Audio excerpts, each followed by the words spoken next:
Commander Replay. People, lands, plus Boardwipes are back. This time they're here to take on Valduk, Keiga, and Brion Stoutarm.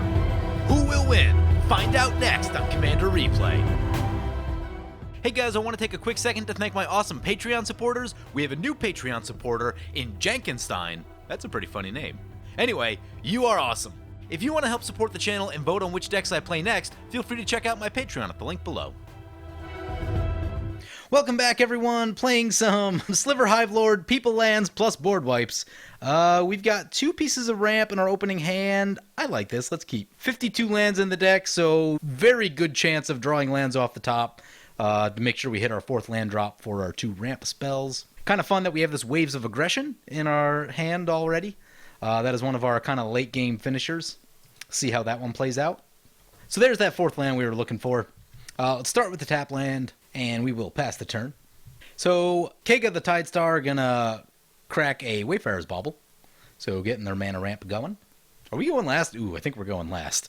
I really don't like going last. So as I mentioned, we're playing Sliver Hive Lords. This is the People Lands plus Boardwipe deck. We're going to be playing lots of lands like this Stirring Wildwood. We're going to wipe the board repeatedly and hope to get there with our People Lands.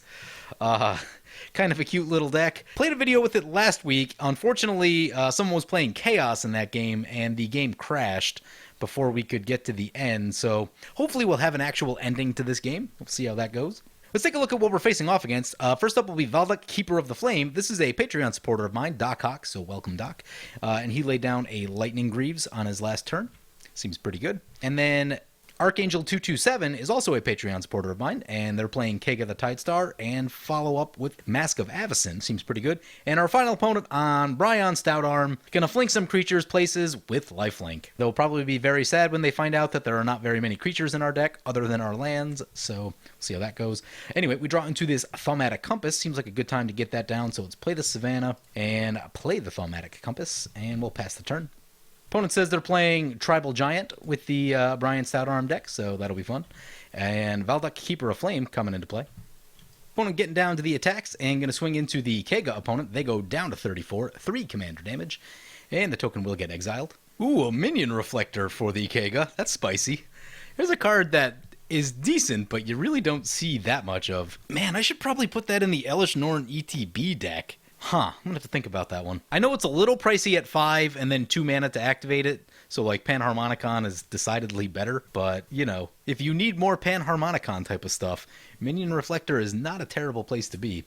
Brion Stoutarm coming into play for our opponent, and we draw into a Blue Sun Zenith. We do not yet have enough blue mana for that, though we can get there shortly with the City Brass Tropical Island. Let us drop this Tropical Island. And I think we will play the...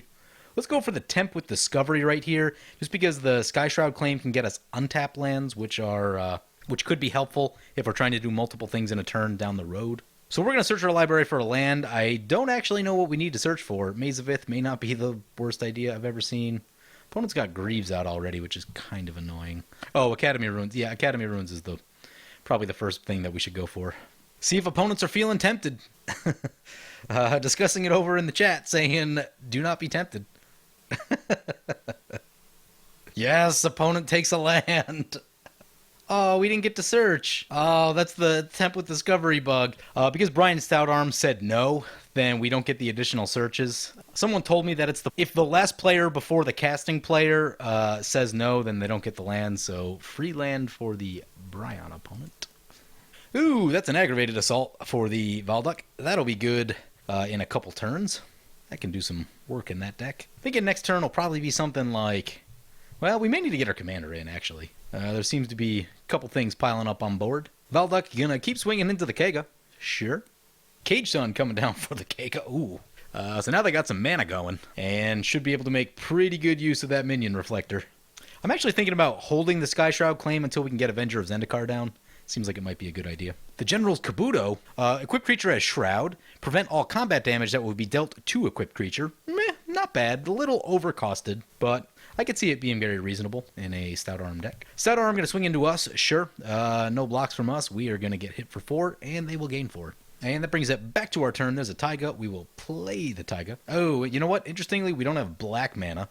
which means we cannot cast our commander this turn, which means I think we go Sky Shroud Claim, Thaumatic Compass. So play the Sky Shroud Claim. We're definitely going to need this Bayou. What do we have? We have a lot of green. We have one red source. We have one, two. We have three blue sources. Blue seems okay. Maybe another red, just in case. Pay the 2. Do we need to pay the 2 life? We do not need to pay the 2 life. Use the Thaumatic Compass. It's turn 5, and we have many, many lands. We will get a swamp, and that will transform the Thaumatic Compass. Glad we got some value out of it before it flipped. There's an Ashnod's Altar that's going to be good with this Aggravated Assault. It's not infinite. Does it go in? No. It doesn't make red mana, but like next turn, for example, opponent can, they could get multiple attacks. That would be very scary. So we're probably going to be on this Avenger of Zendikar plan until someone wants to play a board wipe. So opponent swings into the Stoutarm. Opponent brings him back down to 38. It's going to move the boots over to the token so that they can... Nope, they did that wrong. They got to... Oh, they sequenced that not the right way. So they needed to put the boots on the token, sacrifice the token, use the mana to put the sword on the Valduk, and... opponent says, war it is, puny human. Giants will smash you into tiny pieces. Opponent not sequencing the boots properly there, and that's actually one reason I don't love to run boots in a Voltron deck unless I know there's going to be a lot of creatures around. It does get awkward when you're trying to put your other equipments on there. It's a tough thing, though. Boots are really, really good. Shutting off spot removal, shutting off things like Spires of Oriska, Maids of Ith, that type of stuff, and also just giving haste to your big stuff when it comes down. So good. So opponent's going to play their Keiga and get a copy of it with the Minion Reflector. The copy will die immediately and get down to the stealing. Going to steal the Brion Stoutarm. Good times for our opponent. Going to put the mask on the Keiga. Opponent's going to Red Elemental Blast the Keiga.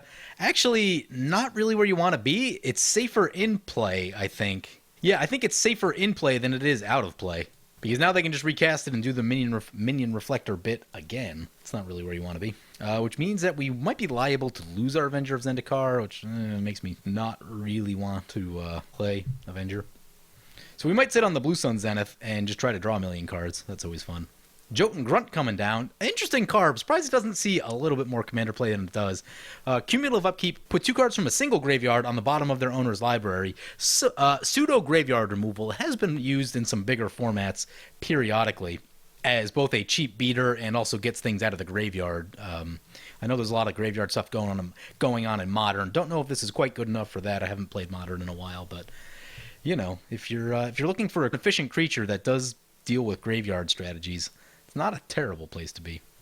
We draw into a Demonic Tutor, but I don't actually know what we need.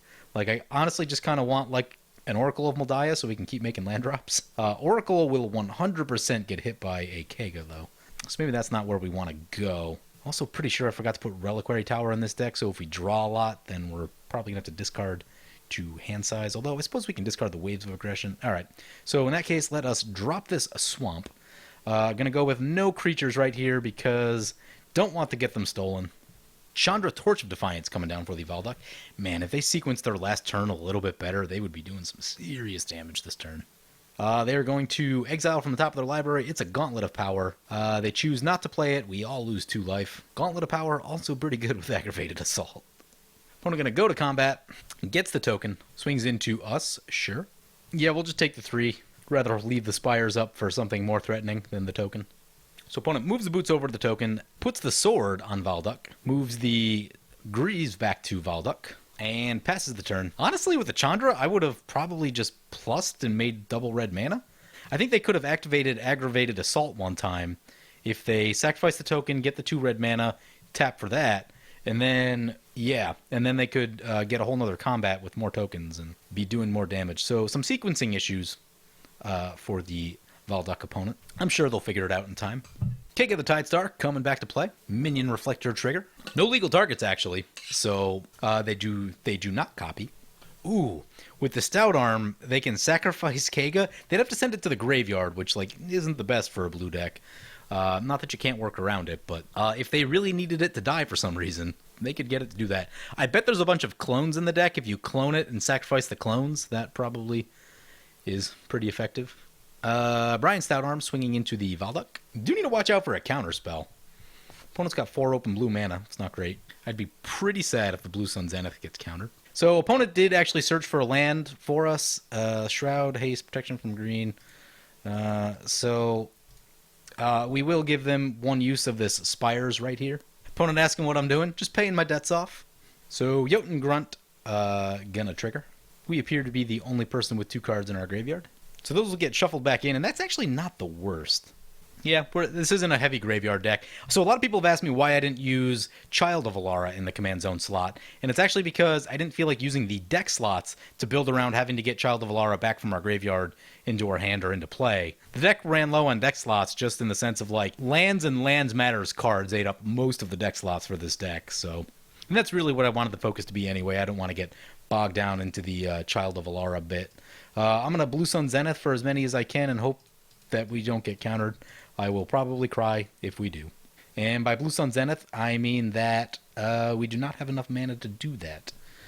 We are short on blue. 1, 2, yep, that sucks. There's a Scalding Tarn. Yep. So things not going amazingly. Now that Keiga's in play, I guess we play the Avenger. So Avenger coming in. See if this runs into a counterspell.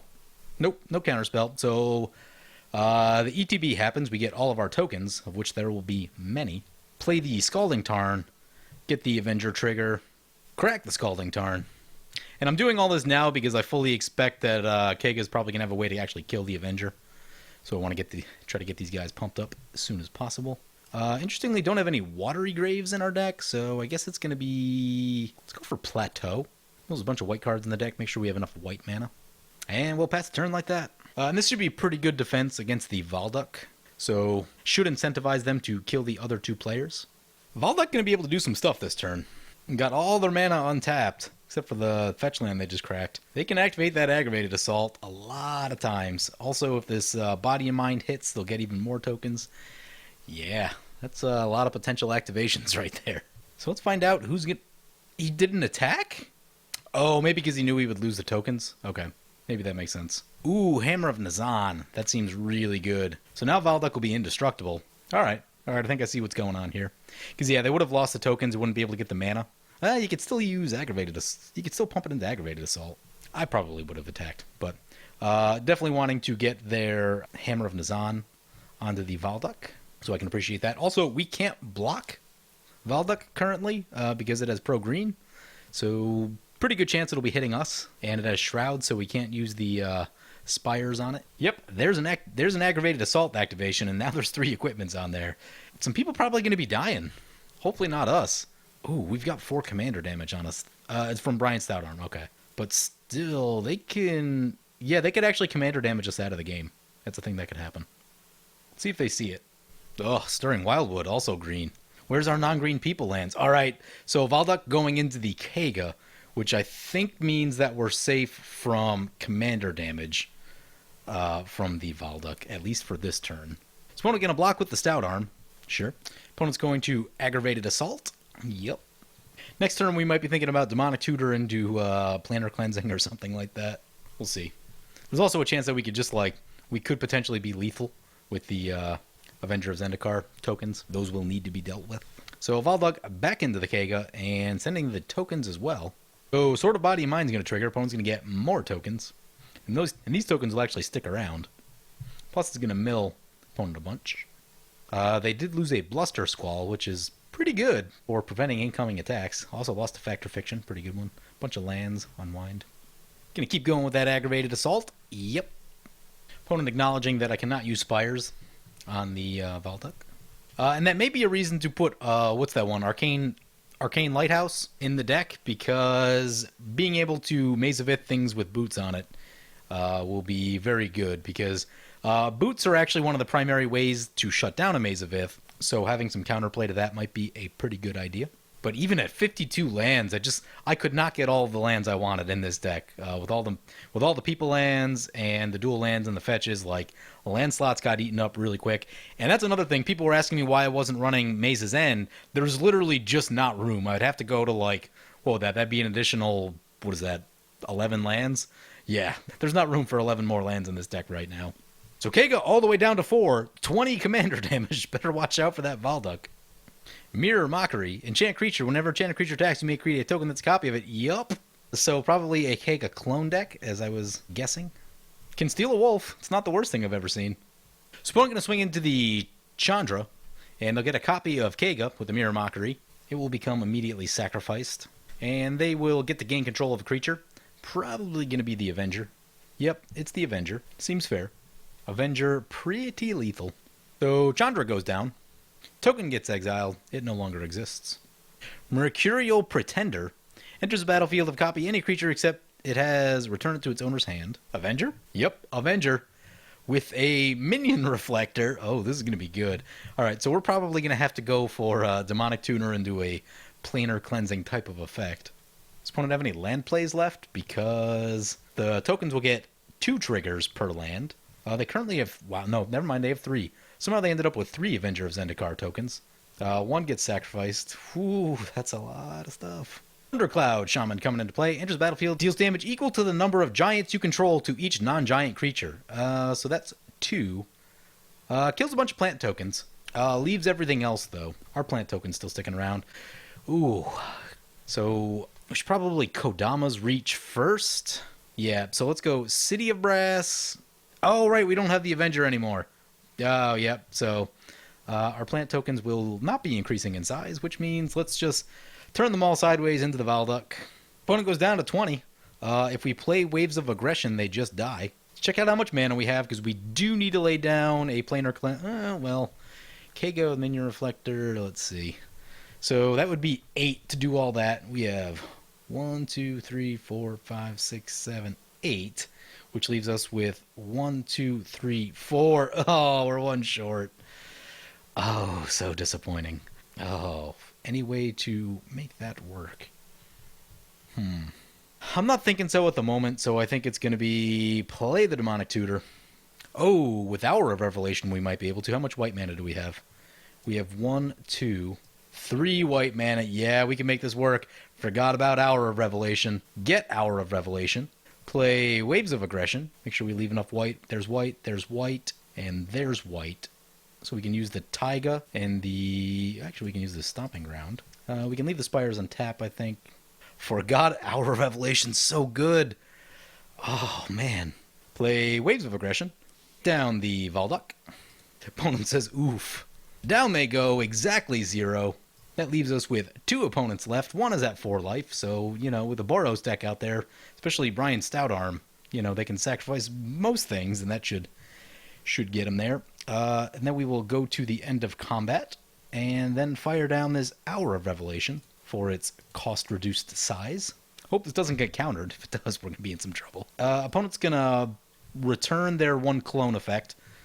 Okay, that seems fair. We have some spectators in the game. Chaotix, another recent Patreon edition.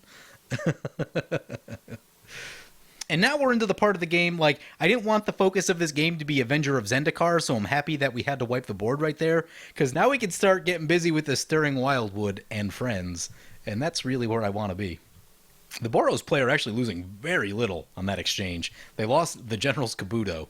That's not too bad, and maybe the Grunt, but... Yeah, that's... Actually, no, they had the Thundercloud Champion, so they lost a couple things, but they were significantly behind. I think the board wipe helps them more than it hurts. Plus, they just found their way into a Stonehewer Giant, which is pretty good. Keiga has 4 cards in hand, doesn't tap anything, makes me nervous. I guess we go... Really want to draw cards, honestly. How much will we be drawing? 1, 2, 3, 4, 5, 6, 7, 8, 9, 10, 11, 12... possibly 13. We'll be drawing 13 cards, so we'll do it during our opponent's turn. See if they tap out. Maybe we should play Kodama's Reach first. Yeah, let's play Kodama's Reach first. Oops. Nope, don't tap our blue mana. That would be bad. Play the Kodama's Reach. Oh, they're holding up priority. Yeah, I think I'm going to wait. Let's see. Let's get a Plains and a Mountain. Put the Plains into play, Mountain into our hand. Pass turn like that. Decided that I wanted to get the Kodama's Reach down just for the ramping and additional turns, because we need to be hitting like more than 1 land each turn to have success with this deck. So it does come at the cost of drawing a few less cards of the Blue Sun Zenith, but the difference between like 13 and 10 I don't think is that significant. Drawing 10 cards is still a lot of cards. Opponent not tapping their mana. We may need to try to do some stuff first before... Well, actually, you know what? The Stone Hero Giant probably got pretty good incentive to swing into opponent. Yep, gonna go for the swings, so we'll see if they have anything. And if they don't, that's gonna shut down the counterspell situation right here. Looks like they've got something. Opponent can activate the Stone Hero Giant. If they find a pro blue card, they might be in good shape. It's gonna be a 2-mana mode Cyclonic Rift. Yep, so this is probably gonna be a sort of Fire and Ice. This is a song and dance I've done before, many times. So opponent, it is now too late for them to respond. Yep, they would have needed to respond to the trigger. Once the trigger resolves, then it all happens in step. Looks like they've got something else. Oh, Ether Spouts, sweet. So Stone Hero Giant gonna get bounced. Bad tempo exchange for our opponents. Why does it go to the temporary zone? Oh, that was weird. Opponent's got 2 mana left, exactly enough to be a counterspell, but I think we're gonna chance it here. Try to draw 7. See if this resolves. It does. Excellent. We get into another draw spell. Did not hit a play additional lands card, though. There's a Nev Disc. There's a Realm Seekers. That's a pretty good one. Yeah, I was kind of hoping to find a play additional lands card. We did not catch one right there. Let's get the Celestial Colonnade down. That is one of our win conditions. Next, let's animate this Stirring Wildwood. Opponent says you think you might be dead. At this exact second, yeah, I mean, I don't want to play Waves of Aggression to attack again, because it's just like such a mana intense play, but I think it's the right thing to do. Yeah, I think we're gonna have to. Go Stirring Wildwood, go! Oh no, opponent's gonna exile our land. Yep, there's nothing we can do about that. Oh man. Rude. At least they did it before we cast the Waves of Aggression. That would be the ultimate blowouts. So I think it's Realm Seeker time. Make sure we leave some green mana up for the activated ability. Actually, you know what? Not even going to do that. I'm just going to go for the Cultivate. Keep getting those lands in. Hopefully we have basics left. We might be running low on basics. We have a couple. Grab a plains, grab an island. Put the island into play. Opponent's having some fun in the chat. Cryptoplasm coming down. What does that do? Enters of an... Ooh, that's pretty good. It's going to be a Realm Seeker. So, and then Mercurial Pretender becoming the Cryptoplasm. Oh, it copies at the beginning of the upkeep. Yeah, that's still pretty good. Cloud Goat Ranger coming into play. Sure. Oh, we do have Celestial Colonnade. So we might be going lethal on the Celestial Colonnade plan. Ooh, Nantuko Monastery. Do we have Threshold? We have exactly 7 in the graveyard. Nice. So play this Plains. Or do we play the Nantuko? Yeah, let's play the Nantuko. Let's keep getting them creatures down. Cloud Goat Ranger, those tokens are going to be tough to get through. All right. Animate the Celestial Colonnade. Anything else we can animate? Not currently. Go to combat. Celestial Colonnade into the Keiga opponent. And Realm Seekers into the Stoutarm opponent. Cloud Goat Ranger a giant? Yep, it's a giant. I need to make a giant tribal deck. It's been on my back burner to do for quite a while. So, Keiga the Tidestar going down to Celestial Colonnade, doing this blue-white modern style. And opponent throws a token in front of the Realm Seekers. Sure. Might do some drawing. Yeah, I think we're going to do some additional card drawing. I want to find some additional lands and things for our coming turns. So yeah, I like that plan. Especially now that we know the counterspells are gone. Unless opponent's running something like a Mana Tithe or Lapse of Certainty. Quest for the Holy Relic, sure. Stone Hero Giant coming back, gonna put a counter on the Quest for the Holy Relic. I'm okay with that. Might be a problem in a turn or two, though. We'll see. Opponent gonna put the boots on the Giant. Ooh, now we're talking. No mana to activate, though. So, could be worse. Could be worse. Let's see if opponent sees it. Do they see it? Can attack with the Cloud Goat. Nope, just attacking with the Cloud Goat, but attacking with the Cloud Goat means we're gonna animate the Celestial Colonnade. Oh man, this card is ridiculous. Tap 3 untapped Kithkin. They only have 2 up. You know what? They can't do it. Glad I checked that. So throw the Colonnade in front. Cloud Goat Ranger going down. We could probably just Waves of Aggression for the win right here. That's probably what we should do. Turn 12, yeah. All right. Yeah, we're not gonna try to ham it up more than we have to. So play the Plains. Animate the Celestial Colonnade. Go to combat. Actually, you know what? No. I don't actually know if we're going to be lethal. Opponent's going to have to block with everything that they have. Yep, throws a token in front. Yeah, I don't think it's going to be worth it to... you know what? Oh, we crap. Could have animated the monastery. Oops. Not used to that one. Sorry, guys. Now we'll do the draw... Yeah, so then we'll do the draw a million cards thing. Wonder if opponent goes for, like, Feast and Famine. Sentinel of the Eternal Watch, Vigilance. At the beginning of combat on each opponent's turn, tap target creature that player controls. Well, that's disappointing. We may need to play the Nev Disc. No attacks from our opponent. Interesting. Oh, right, they use all the mana. Okay, well, that being the case. Stroke of Genius time. Draw 9 cards. Come on, Azusa. What do we get? We got an Oracle of Moldiah. That's a start. Omnath's pretty good. Sylvan Awakening should get us there. Zendikar's Royal, also pretty good. Yeah, it's probably... Sylvan Awakening is probably the correct call. They gain haste? They do not. Yeah, so play a forest. Use that forest. Play Sylvan Awakening. This should be lethal. Well, maybe not. It'll put opponent at a really low life total, though. Do we leave enough back for Waves of Aggression? How many lands do we have? 1, 2, 3, 4, 5, 6, 7, 8, 9, 10, 11, 12, 13, 14, 15. We're actually not lethal, so we're going to have to leave back a few for Waves of Aggression, I think. 15 is 30 damage plus blockers, yeah. So we're not lethal. So send all the lands. Well, let's do it this way. Opponent gets to tap one, probably be the big one. Yep. So attack like that. City of Brass will do 1 damage to us because it became tapped. Opponent goes down to 18, loses a creature, play the Waves of Aggression. Is that like infinite mana, almost? Maybe not infinite, but arbitrarily large? Because if we just keep playing Waves of Aggression every turn, then, our lands keep untapping. Oh, man, okay, no. Because the ones we use to tap it don't untap super well. Okay. They may not be exactly dead, but they're going to be really close. Oh, they tap the City of Rest. We go down to 25. Send in the lands. Opponent survives at 2. Oh, my God. Well, they're going to get another crack at it. We're going to have to do some discarding. Let's get rid of the Mountain. Breeding Pool. Nev Disc is very slow. Still have 10 cards in hand. Omnath's pretty good. Don't want to get rid of that one. Creeping Tar Pit's unblockable. We can get rid of some of these people lands. Haven't seen Ugin yet. Get rid of Haven. That puts us down to 7. Opponent gonna swing. Yep. Let's see what they got. Gonna have to be something good. Probably like Feast and Famine. Untap all the lands is... Actually, no, because they didn't really... Well, I don't know. I don't know what you do right here. Opponent in a bad spot. That's for sure. Yeah, Sunforger is a good one. All right. All right, this game may continue. So we go down to 13. Ooh. All right, I think we got a game.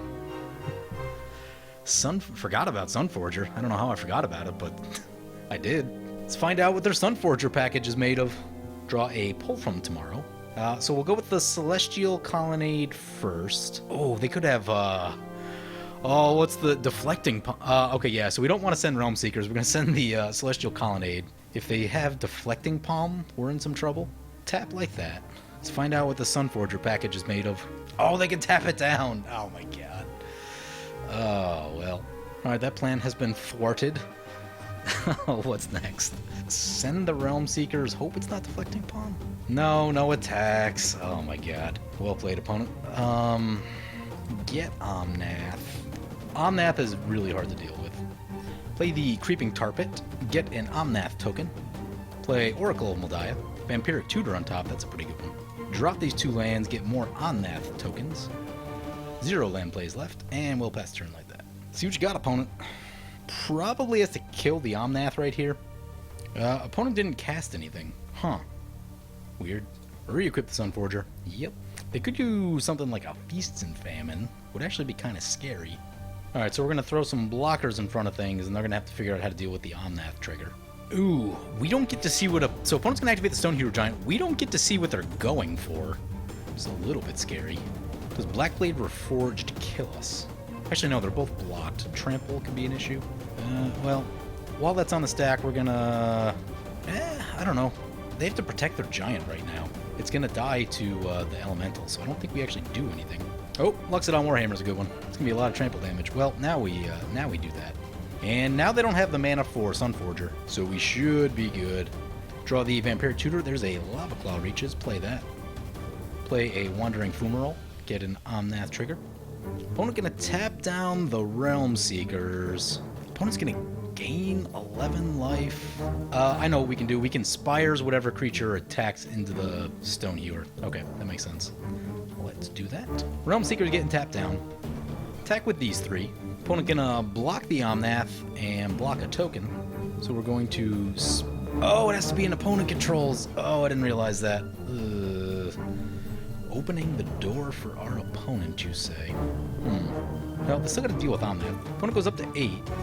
We get an Omnath trigger, so I guess we just austere command at this point. Opponent's down to 5. Yeah, okay. So finish it up with austere command. We're going to destroy all creatures with 3 or less and all artifacts. I suppose we could also use the waves of aggression if we needed to. Ooh, Omnath is dead. Well, crap. Alright, waves of aggression time. Backup plans! We can animate the, we still have Celestial Colonnade and the Nantuko thing. Trying to tap our lands the most ideally. Use the Plateau. Discard a land. So, animate Mishra's Workshop. Actually, let's see. Animate the Creeping Tar Pit since it can't be blocked. Let's go black, blue. So, Creeping Tar Pit is a creature, and we will make the Mishra's Workshop a creature. Actually, you know what? We can animate this Nantuko thing, which is kind of exciting. I've never seen that one before, so let's do that. And get there with the Manlands! Go, Manlands, go! Opponent's gonna get to tap one down. Gonna tap the Nantuko. They probably should have gone with the creeping, actually. But we swing with... Oh, opponent's still at 5. Oh, we gotta keep forgetting. Oh, I forgot they gain life. Oh my god. This turn 15. I am playing turn 15 terribly. I think I've done all right up to this point, but this turn just... the wheels falling off the cart. Forgetting just about everything that's going on. Oh, Arbiter of Nullridge. It comes the highest among... well, it's only 11. So opponent can attack. We are going to use the Spires on the creature. Alright, let's try this again. I'm not going to Vampire Tutor right here. I think we have the tools we need. There's a Rites of Flourishing. That's a cool one. Play the Windswept Heath. Opponent's at 11. 11's kind of a lot. Lava Claw Reaches can get pumped up. That's cool. You know what? Let's just animate everything. I don't even care if we win or lose at this point. I just want to animate all of our guys. This is what this deck wants to do. Give me Celestial. Give me the Tar Pit. We are down to 10. We'll need to be careful. Make sure that we actually close it out right here. We got 4 in the air. They can't block that. We got 3 that they can't block. That's 7. They'll need to block that. We need 1 more creature, I think. Do we have enough for the Fumarole? Assembly Worker's cheap to animate. Maybe we go with that one. Yeah, go with the Assembly Worker. And this should be exactly lethal. If not, we still have the Waves of Aggression, I guess. Oh, they get to tap 1. Oh my god. Well, looks like we'll be seeing the Waves of Aggression. Attack with everything. Opponent goes to 4. Oh, we don't have a land. Oh my god. No land in hand for the, we could pull from tomorrow. Leave Spires up. Make sure we don't die. Yeah, I guess we just pass like that. This Sentinel has been just getting us. All damage that would be dealt to you or another permanent you control is dealt to... Oh my god. Alright. Alright, well, we're gonna need to get some stuff. Opponent coming in with the Sentinel. Yep, gotta maze that. I'm gonna put Nev Disc back on top of our library. Probably a play we should have made a while ago to clear out all of our opponent's stuff. We draw the Nev Disc, Rites of Flourishing back to the top. Opponent gets to tap creature. Yep. Tap the Realm Seekers. No attacks. Play the Nev Disc. And then sit on our instant speed stuff. This puts opponent into a really tough spot because now they can't rely on permanents to protect them. Although they're 1 counter away from this quest from the Holy Relic. Ooh. Hopefully they're not running Argentum Armor, though I wonder if they would have searched it already. I haven't been paying that close attention. If there was an opportunity to put Argentum Armor on a creature. So here comes Stoutarm, and yep, that's going to be 5 counters on the Holy Relic. That's a Helm of the Host. That's a pretty good one. Don't think it... Alright, so opponent attacking with a bunch of stuff. Untap this guy. Still 6 damage coming in. Would prefer not to take any of that. Got a 4-6. Anything we can block that with profitably? No. 2-7 we can block with the Fumarole. So block the 2-7, take 4. Gonna pull from tomorrow, assuming we have enough blue, which we do. We need to discard a card, discard the Croson Verge. There's Oblivion Stone, that's good. We should have this now. Martial Coup on top. Activate the Nev Disc. Oh, should have played our lands first. Oops. I guess we only have 1 land. Get down to the attacking. Let's animate the fumarole and the colonnade. Switch the power and toughness, and get down to the attacking. So finally getting there. Long game. Yeah, I mean, when you're playing this kind of deck, you don't expect it to go quickly. Opponent had Make a Stand, Eerie Interlude, Borderland Behemoth. Yeah, it looks like they were just kind of stuck on lands. They didn't accelerate particularly well. Bloodfire Colossus would have been interesting.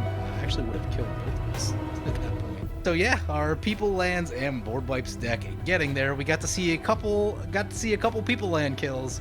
So that's all I really care about with this deck, quite honestly. Had a couple turns toward the end there that were super sloppy. Just kind of forgot what our opponent had. This game's been going on a little while, so kind of losing a bit of focus. But anyway, hope you guys enjoyed this video. As always, feel free to comment, like, or subscribe. Thank you for watching.